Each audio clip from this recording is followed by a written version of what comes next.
Hi, it's Ms. Sofferman. Student-led conferences, as you know, are going to be virtual this year. So there's a couple things you need to know in order to be ready for your conferences. First of all, you need to make sure that you know how to find your schoolwork, that is anything that you may have posted in Google Classroom in case you want to share it with your family and with your teacher during your student-led conference. So in your Google Drive, everybody has a folder called Classroom. And that is where all your classroom files for all of your classes is stored, all in one place. So even a class that is archived right now, so for example, student-led conferences will be in rotation 3. So say you had a rotation 2 class that's currently archived, that will mean that you won't be able to go into Classroom itself to open up the work, but you can still get it in your Google Drive. So click on the Classroom folder in your Google Drive, and it will have every Google Classroom that you have ever had. So even some from past years will be in here. So that's the downside, is it might be a little confusing at first to figure out which one it is, but they're all labeled with whatever your Google Classroom name was.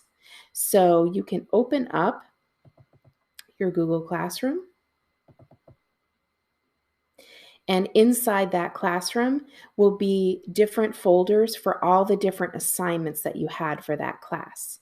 So for this year, for this rotation, perhaps there would have been a bunch of different assignments.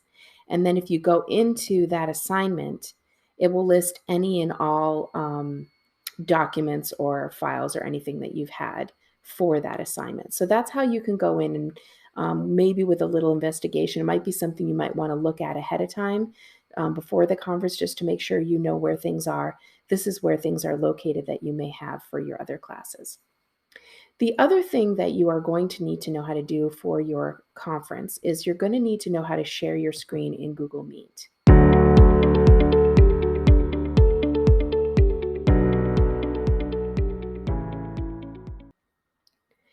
In a Google Meet, in order to share your screen so that everyone can see what you're looking at, you need to go down at the bottom next to where you have the microphone and the camera, which everybody knows how to turn off very well.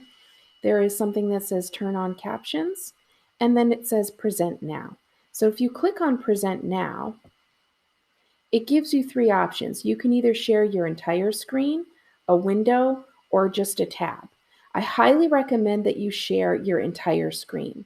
That's because if you only share a window or just a tab, it's only going to show you what's in that window or in that tab. So say you go into Seesaw and then you click on something that opens a document, that document might not be visible. So it's always better to share your entire screen in this situation. Then you need to click on the button that shows the screen, and so a blue square will come up all around it, and then click Share. And then it will tell you you're presenting your screen, and anything that you're presenting will show up here for everybody else. So now you can click on wherever you want to present. So say I'm presenting something in Seesaw, and then if I click on something in my Seesaw, everything that I click on will be open and visible. When you're done and you want to stop sharing your screen, just click Stop Presenting, and it will go right back to your Google Meet. And that's all you have to do. Have a good conference.